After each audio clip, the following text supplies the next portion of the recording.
UFO hunters. So you're all probably wondering about updates from the team regarding the search ongoing in Djupsjön, right? Well, my name is V, and I'm here with an update for you. We've finally and officially started our fieldwork in Operation Arctic Seals. Our first destination was Øyungen, the biggest hotspot in Hessdalen for UFO sightings. The only way to access this area during winter is by snowmobiles, and it is quite the trip into the mountains. The team made their way back into Hessdalen to a little UFO pub known as Pub 1, which was opened by Jan Moen, and it is at the moment owned by Visit Hessdalen. Visit Hessdalen is a partner of Project Hessdalen and offers a variety of services such as guided trips, souvenirs, rent premises, and not to mention its very own UFO camp.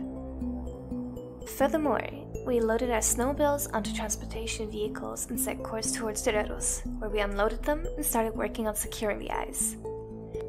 Since the cart was heavy, we had to travel a bit of distance to get skis to attach to the cart. This way it would easily slide across the ice while transporting it to the point where the thing is located. So far, the hole has been made in the ice, and our base camp is currently being established and set up. We've been lucky to get our camp sponsored by Utedepot, with sleeping bags and other equipment we might need out in the cold, along with help from Ole P. Bakken with the actual snowmobiles. Along with this, Avinor has supplied us with a cart for transporting these vehicles across the ice, and Kjellmark has been extremely helpful with equipping the said carts with skis. In fact, this was a joint effort of 3 teams that had to work efficiently so that the cart would be ready in place before the flight crew had to be at standby at Røros airport. The group is currently at the base camp where they will spend the night, and the team was ready to go diving. We're going to talk a little bit about ghost rockets from Magnus, who is still in Hessdalen where he solves some of the technical tasks with the Blue Box research station before he comes to assist the search. Let's hear it from our technical director, Magnus. In Odin we trust.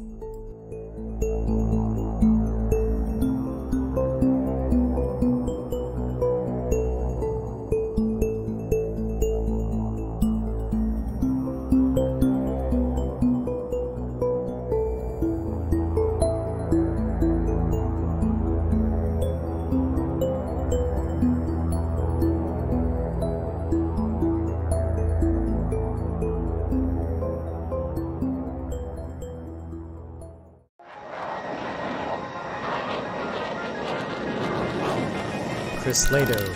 Welcome to LehtoFiles.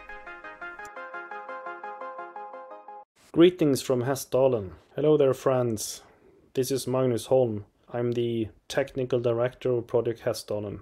This project is about finding out the truth about the Hessdalen lights phenomenon. But we also do some other things, and this is what I'm going to tell you about. I'm going to tell you about Operation Arctic Seals, which is an attempt to dive through the ice of a frozen lake called Djupsjön, and this lake was the location of an observation of a ghost rocket, so-called ghost rocket type of object of unknown origin that went down into the lake according to multiple witnesses. And this was in August 1947. In 1946 and onwards, there was thousands of observations by people in Scandinavia where they saw rocket-like object or egg-like or cylindrical objects in broad daylight, typically July, August in Scandinavia. All of them, which is the kind of common denominator, all of them went down into lakes. And several of these lakes were investigated, for example, by the Swedish military. They did dives, they took samples, they did all sort of analysis, but they were completely inconclusive, evidence of any sort. There were like a few cases, there were craters on the bottom, and like you could see the seaweed being, splattered and thrown away. And so there has been some violent forces connected to these. And typically the earlier observations had more of these violent crashes or uncontrolled landings, if you will, while the later ones, such as the 1947 one, looks more like a controlled descent, some kind of guided object. the 1947 case in Djupsjön, which we are going to investigate. According to observers, the object actually didn't just, come in a glide path or something like that.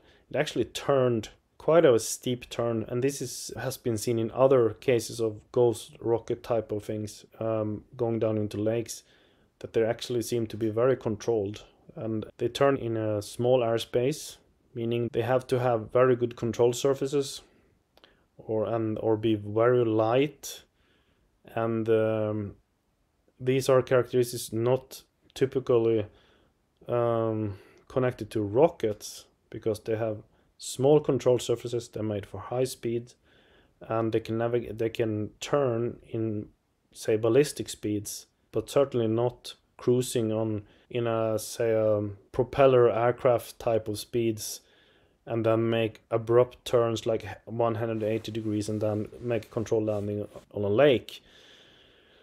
So this is really weird. And I would say that perhaps the whole rocket part of the ghost rocket phenomenon is just an interpretation by the people that saw them, especially just after the war in 1946 and 47, most of them, is that's the closest type of object they knew about.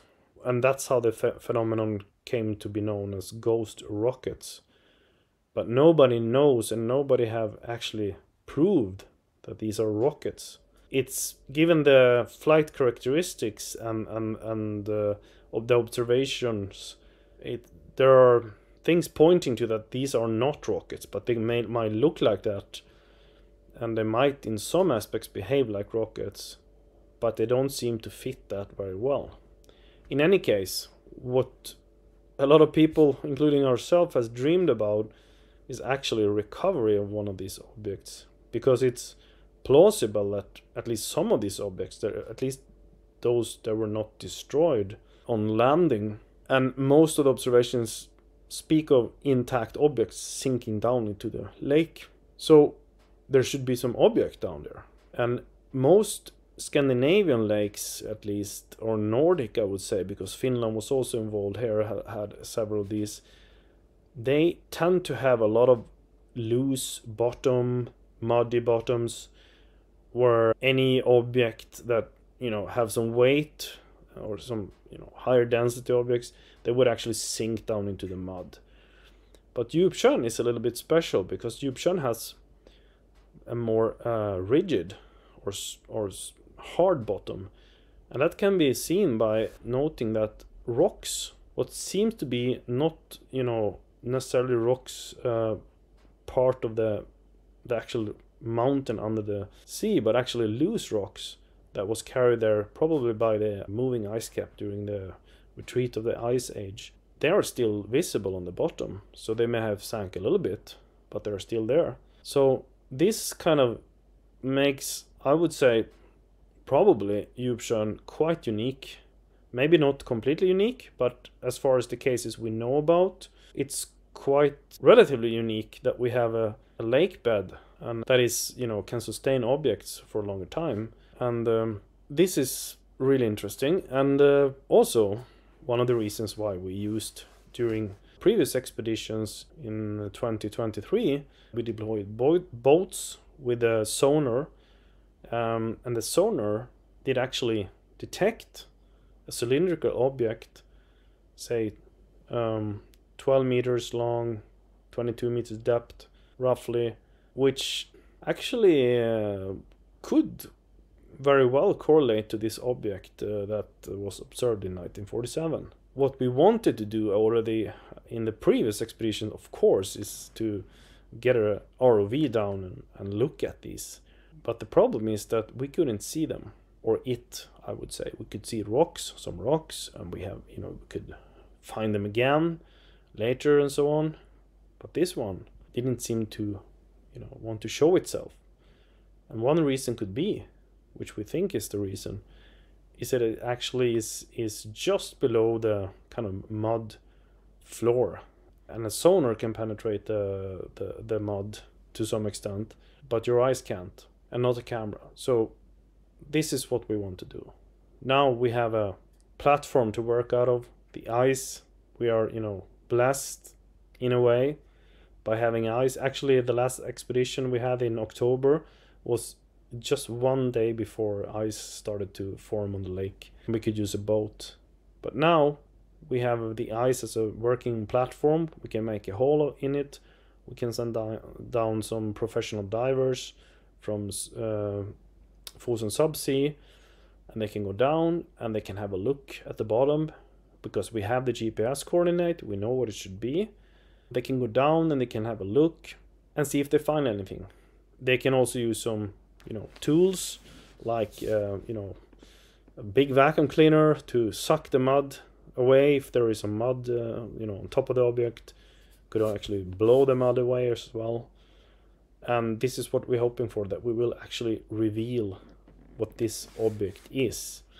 They can also use a magnetometer to look at the magnetic field, because if it is a metallic object, which would make it, very highly interesting compared to some, big logs or something, that of course, increases the probability that it's something exotic.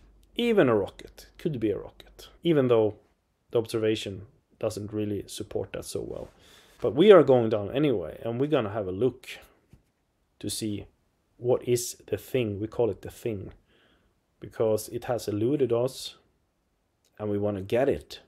We want to have a look at it, and of course if we find it and it's something really interesting, then we can actually retrieve it by using the ice and the whole big hole in the ice and some cranes and stuff. We could actually retrieve the object, and we really hope for that. And if we could conclude that this is some kind of physical representation of the ghost rocket phenomenon, and the ghost rocket phenomenon is one of the biggest mysteries of, I would say, the wider UAP, UFO kind of phenomenon, or call it, whatever, because it's such a weird but still very coherent phenomenon.